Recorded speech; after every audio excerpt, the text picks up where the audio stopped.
thank you for joining our session on the UK Community Partner Network.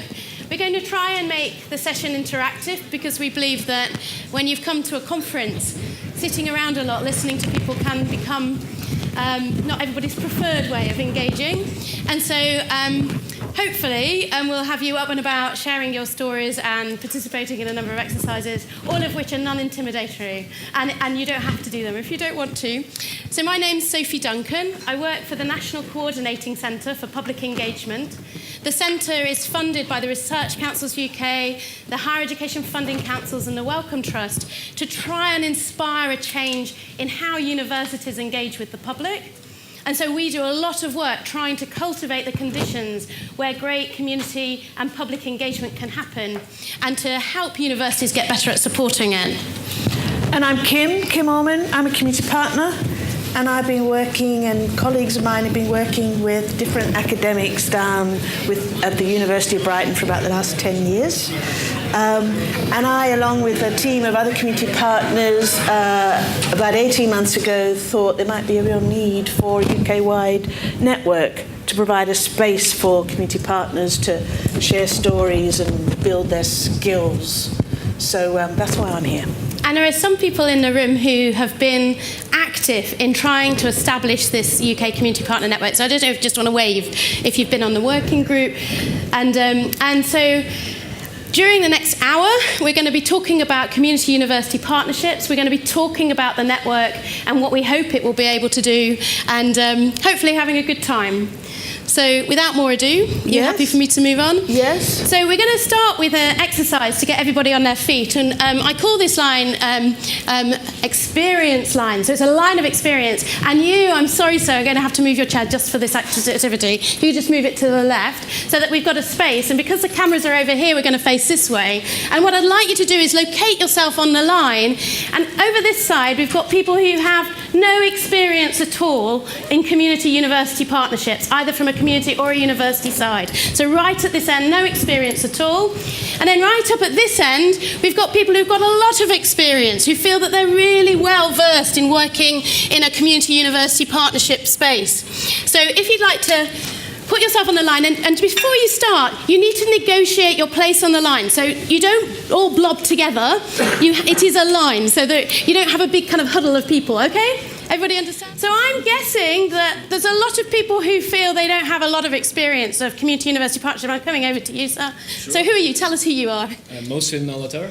Hi. I'm at Queen's University, Belfast. And you've not done community-university partnership work before? No, we've done some ethnographic work, but it wasn't in with community activists, but it was on a very small scale. Okay. And it was more about just obtaining data from them. So not really a partnership, No, but just partnership. Actually. Fantastic, that's great. What about you? Would you like to tell us who you are? We get courted a lot to play with universities, and there's a lot of stop and start.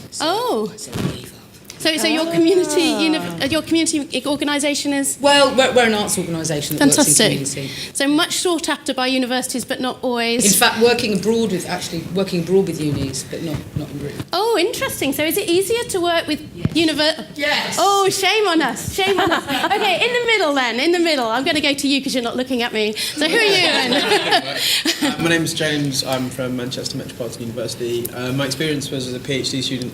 I did a lot of community conferences, social innovation type stuff, and helped stuff. Okay, brilliant. Well, that sounds pretty good. And so you're almost in the middle, I think. And what about the lady next to you? I used to work in science as a researcher, and I moved over to the arts about 6-7 years ago, retrained. I've been working at grassroots arts level and collaborating with a research organisation in Cardiff for a few years now. Oh, interesting. So I'd like to hear more about that.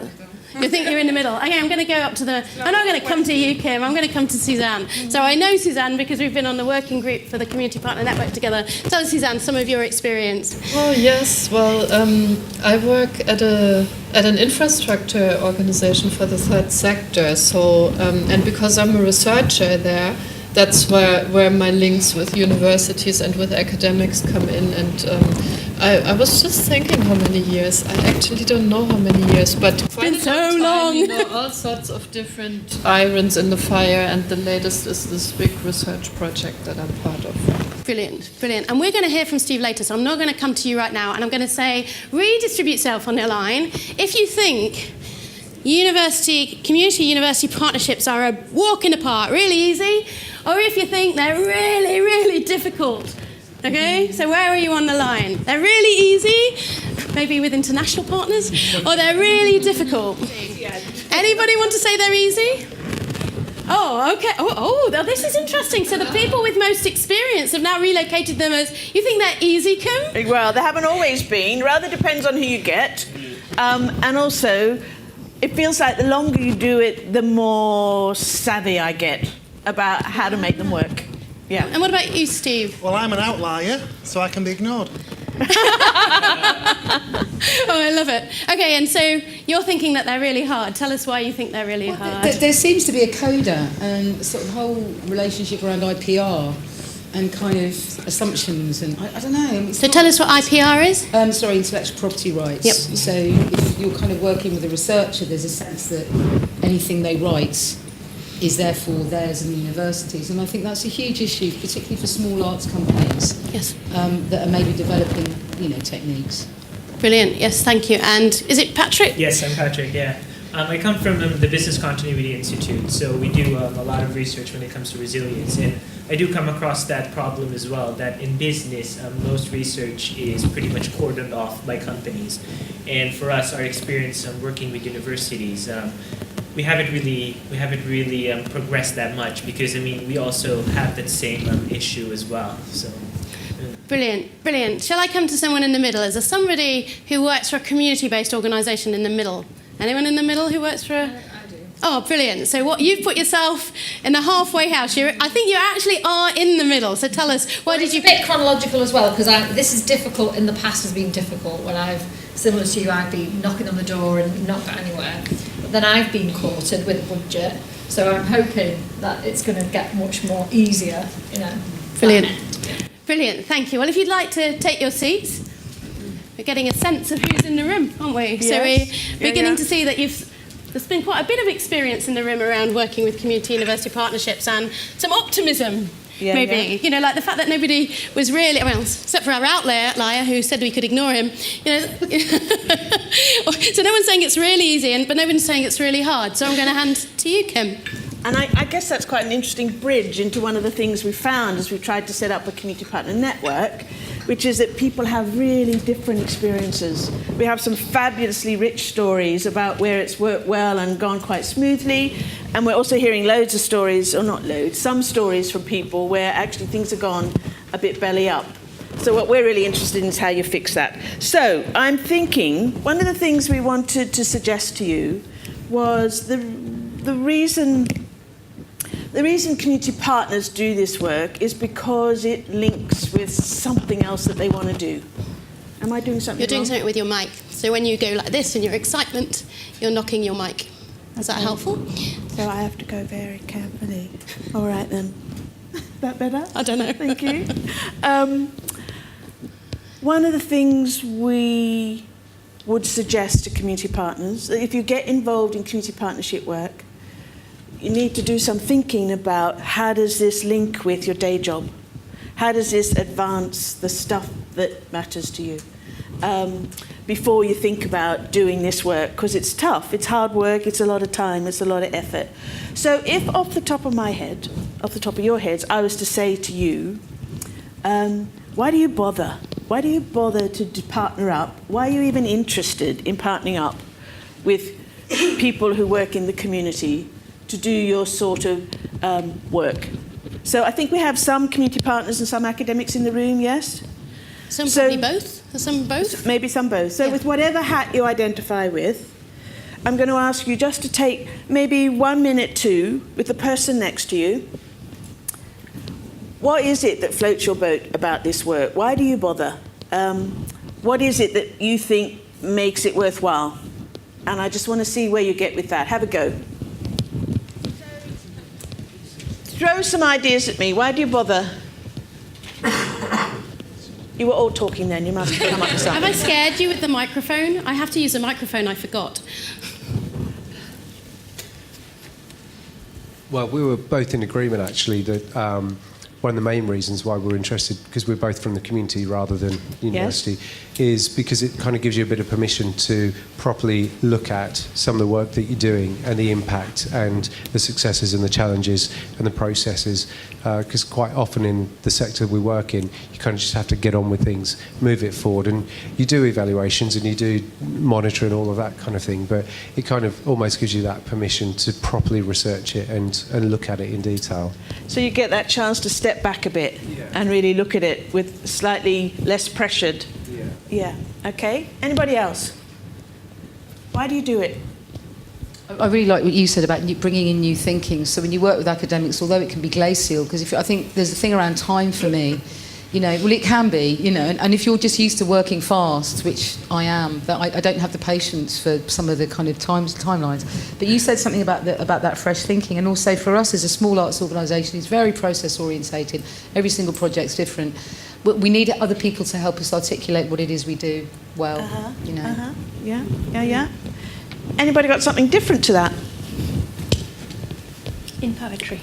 In poetry. Well, yeah, so my background is kind of coming from poetry and then into academia and kind of being on both sides of the community-university partnership. So to me, it's just always been obvious that if you wanted to do research, that you'd want it to have a kind of practical application for the people that you were researching, that it should be useful to them, that it should give them something, that it's not just academics writing journal articles for each other and reading them, that you should want to kind of make a difference with kind of either the money that you've got or the kind of authority that you've got from an institution, that just seems to be how it should be to me, I think. So making a difference matters to you, and making it practical and usable. Useful to them, useful. Yeah. Is somebody up there, Sophie? So I'm more on the academic side of things as well. I think part of it is what you're talking about is like, it's quite slow in academia. It takes 2 years to get a journal published, and so just getting to see what's happening in the world, beyond what's already happened and already been discredited is, So it's like you step outside of this more closed space. Yeah, or misunderstand. And the way things are going, I'm interested in the public sector, but increasingly that's the community sector. So it's kind of you understand what's happening. Yeah. Someone over there? I'm affiliated with the Business Continuity Institute, so I do business research. Yes. And my experience in business is it's quite hard for us to actually collaborate with academics, and we would like to change that relationship and do things that would create impact for both of our spheres. And one thing that I've realized as I do my job is like academics do follow what is in business. They do follow the trends and they do research around it. But there's just this difficulty to bridge what we are doing. Yeah. And I would like to change that. So you want to have more impact? Yes. There's something about partnering up that you have, I hope, will create a bigger impact for the things that matter to you. Yeah? Okay, so you get a flavour. One of the things the network is really interested in is promoting community university partnerships as a tool. They're a tool to get other stuff done. They're not of themselves, if you like. And one of the things we really promote. Am I still being noisy? I think that might have been me. I'm sorry. One of the things we really promote is people really taking time to think about why would I invest in this activity? Because partnership work, in our experience, takes time and effort and resource and determination and commitment and care. And so it's got a link with the stuff that we're passionate about in terms of our day jobs. Yeah? So we thought most of you have some experience of working in a community university partnership, and that's interesting. Have we got the right PowerPoint up? Oh, yes, we have. Oh, yeah. Yeah, okay. It's just that we missed a whole load of slides. Okay, so what we thought it would be good to do is to try and capture some of those stories of your experience. So we've got an exercise. Now, if you haven't worked in partnership, in a community university partnership, then my idea is that you would fantasize about what the ideal community university partnership would look like for you, that would serve what you care about. And so you can either draw a picture. We're very big on pictures, so if you want to draw a picture, that would be fantastic. You might want to choose a picture and add a post-it and annotate it. So you might say, I pick up that flower, and I say that at the moment my community university partnership work is blooming. So if you work that way. Or if you like words, if you're a wordsmith, if you're a poet, you might want to use words. So it's up to you. There's pens, there's postcards, there's post-its. And we're just asking you to work in pairs, create some way of telling a bit of a story about your work or your idealised vision of what this work could be like. Everybody understand what we're going to do? Now, this is a ridiculously quick exercise because we only have an hour for the whole workshop. So we're just going to ask you to do this in 5 minutes. So it is a bit... We're not looking for Picasso. Well, imagine we might interpret your picture as Picasso. No, yes, we're not looking for anything amazing. Just a snapshot of something about your community university partnership work. Everybody happy? We done? Okay, so what we're going to ask you to do is not to reflect back yet on that exercise. We're going to ask you to split into groups. Yes, I think... And how are we going to organise that, Kim? Well, I'm thinking we've got 3 community partners here who are going to spend 5 minutes telling their story. And your job is to think about the reflection you've just done. Oh, look. And as you listen to their story, your task is to think about what's the magic ingredient that helped their community university partnership work. And I'm thinking I could just number you off into 3 groups. Yes? So the three community partners are Dave and Steve, and I'm the other one. And we're each going to have a group to spend 5 minutes telling you our story while you think about what was the magic ingredient. And then we're going to combine your story and ours. So if I go 1, 2, 3, 1, 2, 3. And just a little bit about Ely, where I'm based. It's a big post-First World War, half it post-First World War, half it post-Second World War council housing estate. Biggest estate in Wales. Had a big manufacturing industry which went throughout the 70s, 80s and 90s. And as a result now suffers from high unemployment and various sort of issues that come with that, really. But lots of positivity, lots of very strong community networks, and a real strong sense of kind of local history and heritage. So my organisation, as I say, is a membership organisation. It's about over 400 local people are members. We run something called a time bank, which pays time credits for community involvement. We have about 1,000 people participating in that locally, and about 80 community groups that we support doing all kinds of different things aimed at the sort of regeneration of our community. So it's quite a big operation. And our values and our approach are all about co-production and community development. So we work with local people, some of us live there, and we've slowly over years built up relationships and encourage people to become involved in a whole range of different activities. And we help local people identify need and opportunities. And we work in a sort of asset, we call it in community development, an asset-based approach.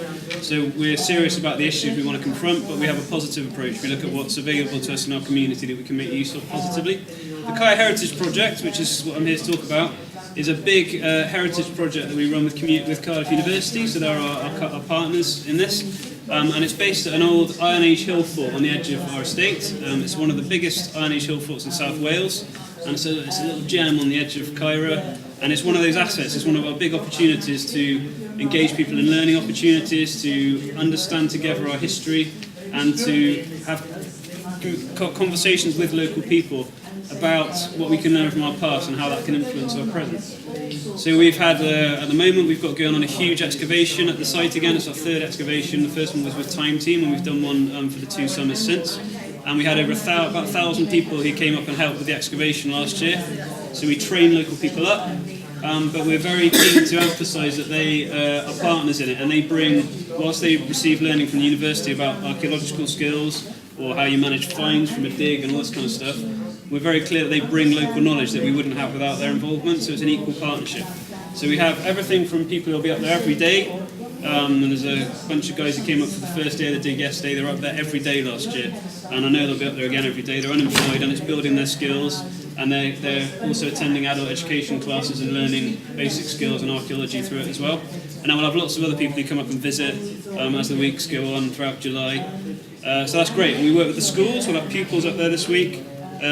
We've done sort of grave mapping activities in the little medieval church up there, and lots of other activities that involve pupils and local people in the community. So it's a huge engagement project. It's been very successful in engaging large numbers of people. including particularly people that we in general find quite hard to connect with.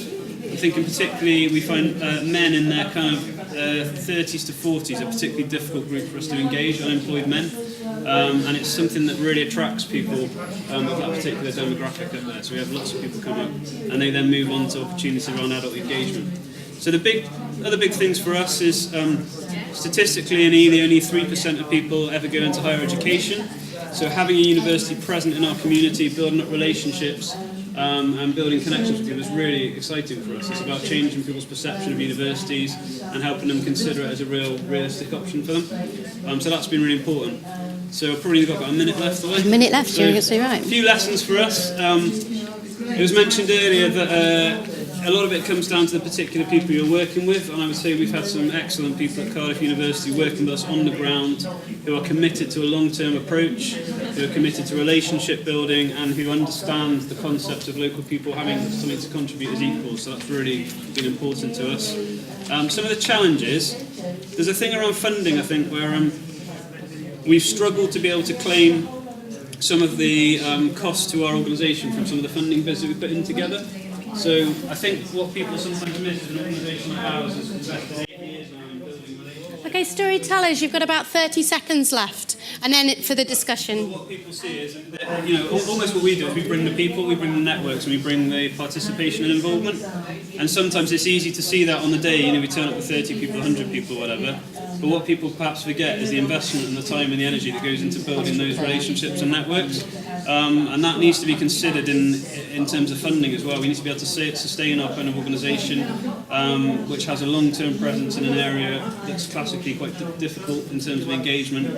And it's that long-term work of building up relationships and engagement that needs to be funded and supported. And that's not always recognised with some of the big funders. And what that translates into for us is a particular overheads for our organisation that can keep us going, being able to pay management and all that kind of stuff. So that's a bit of a challenge. But in general, it's been a really successful and very exciting project. And I think for us, it's that dynamic of the two partners working to their strengths. So we bring our relationships and our long-term credibility, I suppose, in the community, and we bring the people, and the university brings expertise in archaeology that we would never have dreamt of having. And the results have been very effective. Hopefully that makes sense. Okay, so we just invited you to do 2 exercises. One was to think about your own partnerships and then to hear the story of another. And I'm just wondering if any of you noticed, when you were trying to capture what the magic ingredient was of the story you heard from Steve or Dave or I, did it resonate with your own reflections on your own partnership work? What did you notice? Hello. The thing that I noticed, the sort of ingredient seemed to be just the time that you alluded to at the beginning, that it's a lot of effort, a lot of time that needs to go in. So in the story we had, he said it took sort of 8 years to get to the stage where the partnership now is, and it developed out of just one person going to one meeting, and now 8 years on, it's a big collaboration. So I think that's quite a significant thing, and that obviously ties in with funding issues as something else. But the time, the effort that you put in, and not expecting it to be an instant thing, but investing in the relationship, I suppose. And there's something about legacy, isn't there? One of the things community partners talk about is preferring all that effort to be worthwhile and continue, and not swanning in and swanning out. There's a lot of work to set up partnerships, isn't it? And you could do it just for a short funding timescale. What a lot of effort that is then lost because you stop. And community partners have reflected that often a huge amount of effort before the funding is got put in to applications that then aren't funded, and how academics perhaps their experiences of it's very disappointing when it's not funded, but they're more used to that happening, whereas the community-based organisations that they've worked with, they haven't necessarily raised that expectation that there's only a small or whatever chance there is around whether that funding will be. So a community partner can invest a huge amount in a partnership, and then the funding never comes at all, and that's problematic. It was just to echo that a little bit, but also that you had a very clear offer. I'm sorry, where are you? I've lost you. There. You had a very clear offer of how people can, because there's kind of first, second, third, fourth. There's many layers of how people can engage. So you've actually, and then you've got pathways for people as well. And I think that's really important, because if you've got people that are, I call them hard to reach, then actually they need a very first-base offer that's very accessible and action-based. That was really good. So it sounds like your story talked about different ways in. Yeah. And there's some quite simple ways. And what we're trying to improve all the time is that pathway then of how you really create meaningful pathways. Right. I'm saying one of the big challenges in our community is only 3% of people ever make it to higher education. So for us, having a university present in the community is a great opportunity. But there's a big distance between someone coming in and maybe with a trowel having a little go at some archaeology and then going into higher education. It's like, that's a vast, So we're trying to all the time look at how do we keep building these pathways that are meaningful and actually will take people through to meaningful work and study and all that sort of stuff. Anything else resonate? One thing that I noticed when I was listening to your story is that, in fact, partnerships, they're not pure partnerships. They're almost self-interested partnerships. And each party, so I think of a university and a community group, each one has their mission, and their missions are not at all the same. So what you're trying to do is to identify potential parallels or overlaps, and then build on that while still keeping in mind your own objectives. And I imagine being cautious not to trample on the others, otherwise it doesn't become a partnership at all. But it still remains that it's a self-interested partnership. I think that's true, isn't it? To make mutually beneficial partnerships, you've got to know what you want out of them in order to negotiate and communicate that. And if there isn't an overlap, what are you partnering for? It's sort of, some stuff you wouldn't partner on, would you? And I think... I didn't just do that over those cards. Yes, related to that is also, quite an obvious thing about working to each other's strengths. So I think that was mentioned in your example about you brought something to the table and the academics brought something to the table, and there's no point for somebody learning, somebody else's strength. You need that difference in order for a partnership to actually be fruitful. Yeah.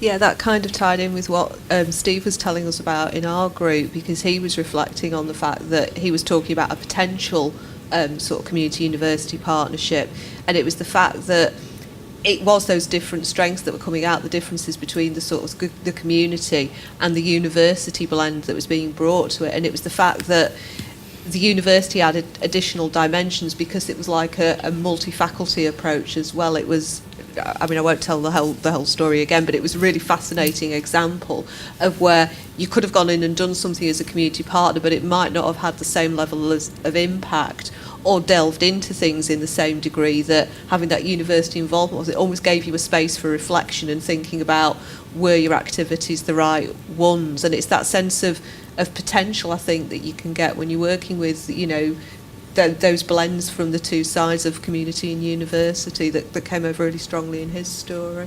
Mm-hmm. Good. Okay. One more comment?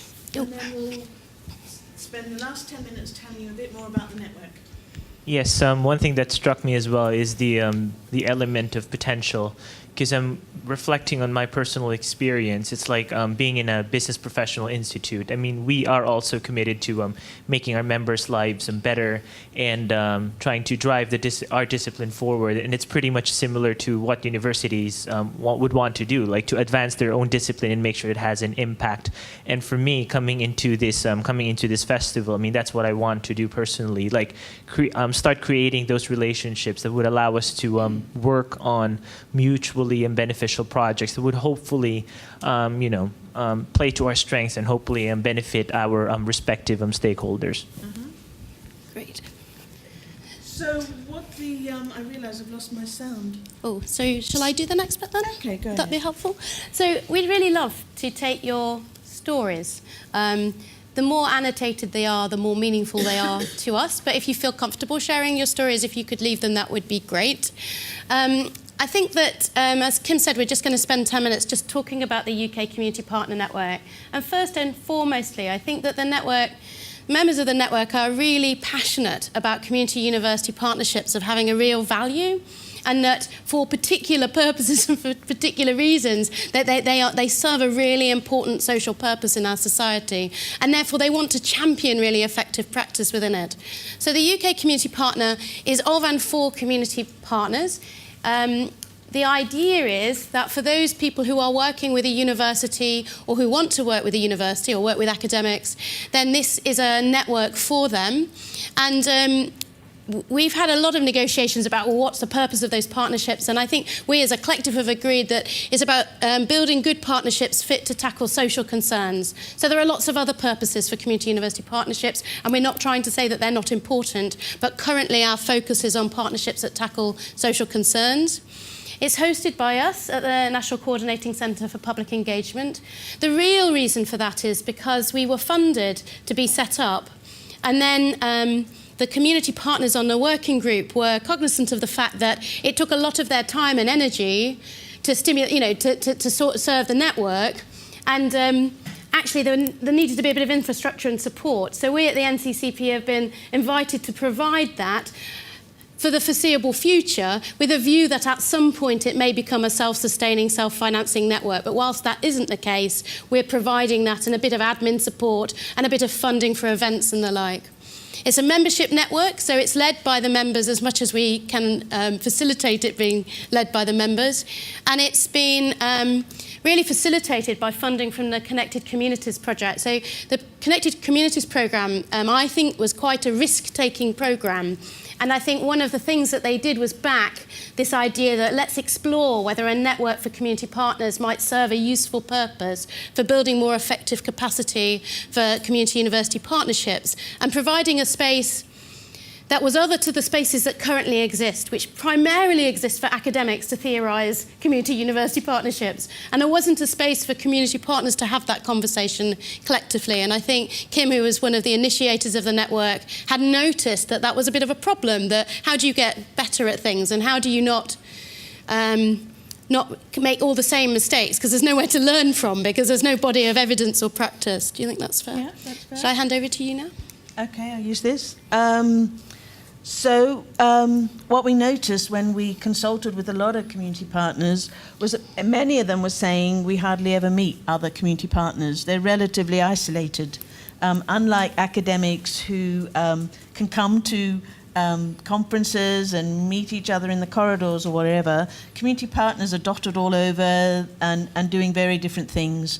And so it was really obvious to us that they needed some infrastructure sort of hub, some sort of central sort of support to help them connect up. And I guess what we're about is trying to spark those connections, trying to spark conversations, so that, when I think back 10 years ago when I started out, I really wished I'd had opportunity to meet some community partners who were already doing some of this stuff, rather than reinvent the wheel or make the same mistakes again. But it's actually really tough finding out who they are. And so we're sort of hoping that a network just might be one of the ways to help us make those connections and learn from each other.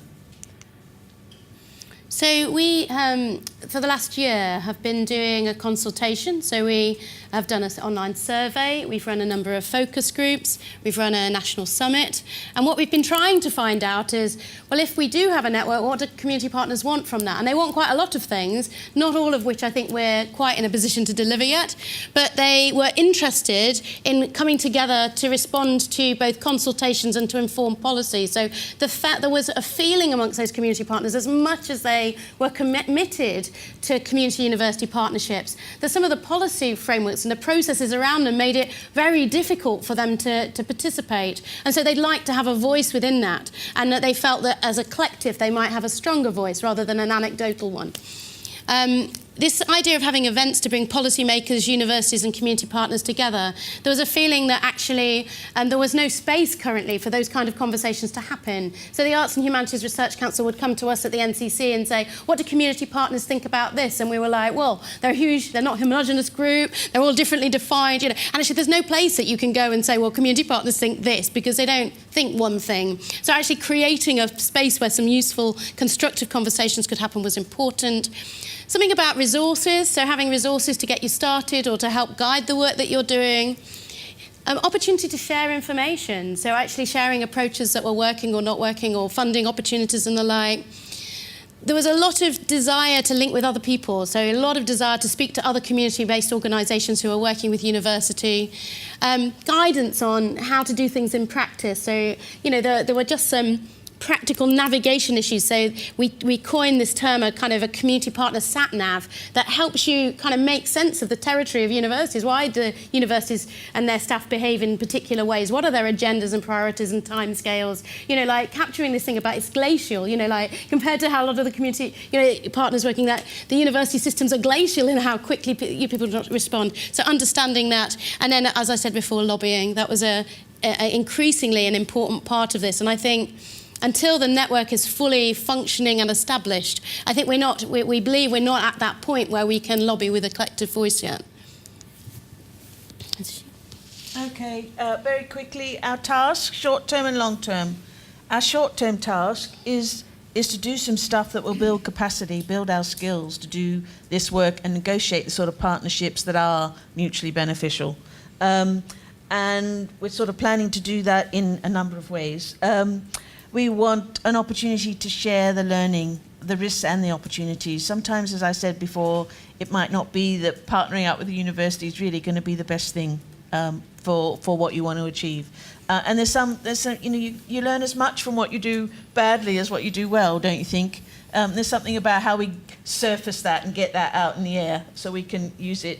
And we really want to raise the possibility, the sort of, we want to sing and dance about the notion of community university partnerships, that actually we are pretty, we share a commitment that actually there's something more if we get together and do stuff together. We can achieve more when we do it together rather than on our own. And we think it's worthwhile telling other community partners about that potential. And we're planning to do some regional events, link up with an online space, develop some web resources, and see how we go. And we have a few of those already. We're beginning to start doing that. So if you go to the Community Partner website, there are resources you can download, but we're really keen to hear from people who can help us develop new resources that are useful for this space. But we've got a longer term aim too, which is more around this sort of stuff. It's more around, there's some really good practice that ought to be obvious in directives and policies. We want to knock on the door of universities and research councils and say, from a community partner perspective, there's a way to do this that is much more respectful and a win-win for everybody. And can we try and get that embedded more in the higher education system? So it's pretty grand. We're not ready to do that yet, but when you set up things, you need to sort of imagine where you'll be in 5 years. We want to be in a position where we're feeling really able and confident to be having those sorts of tricky, strategic, policy-led sort of conversations. And we want to improve the status of community partners. We want to get to a place where people recognise that actually there's a knowledge base that the community holds that can be on a level playing field. It's different, but it would be really nice to get to that place where there's all these knowledge bases that are equally respected. That'll do. So the working group came up with a mission for the UK Community Partner Network. We haven't really got time to look at it in detail now, but I think it really captures this thing about the cups are not an end in themselves. They are a tool in order to realise something really important. So this idea of building a fairer society by unlocking the potential of cups to positively impact social concerns. And again, you can download this from the Community Partner website. It's open to any individual community member or a community-based organisation, but it's also open to academics. We had a long discussion about whether it should be a closed shop or whether we should involve academics or not. And I think that the feeling was that we want academics to involve us, so we should allow them to be involved with us. Is that fair? Yeah. As long as they agree with our mission. Oh, yeah. So, yeah. There's an important thing about... There are lots of other purposes that partnerships, so people want to work with community-based organisations to get their data. And that may or may not be done in an ethical way or not. It usually is, because universities are very good at the ethics stuff. But it is about being committed to the idea of partnerships rather than just about working with community-based organisations in order to gather data. It's a free open email list which anyone can post to, and we're trying to get a little bit better about trying to stimulate discussion and dialogue within that space. There's regional events, so we've got one in Newcastle coming up. We're going to be running one in Bristol. And the idea of those is primarily for capacity building and networking, but also to build a body of people who are part of the network so that our long-term ambition around lobbying becomes more realisable. Online resources to support community partners, so we're putting some funding into developing that. So we know we want some new case studies, we know we want to develop a few tools around navigating universities. So if you have content that you think would be valuable to help us do that, then we can work with you on that, and we have funding to do it. And then I put on this, it sounds like a shameless plug, doesn't it? But it is a shameless plug, is that right? But the NCCPE run a national conference every year called the Engage Conference, and we have been committed for some time to realise the potential of community-based organisations participating in our conference.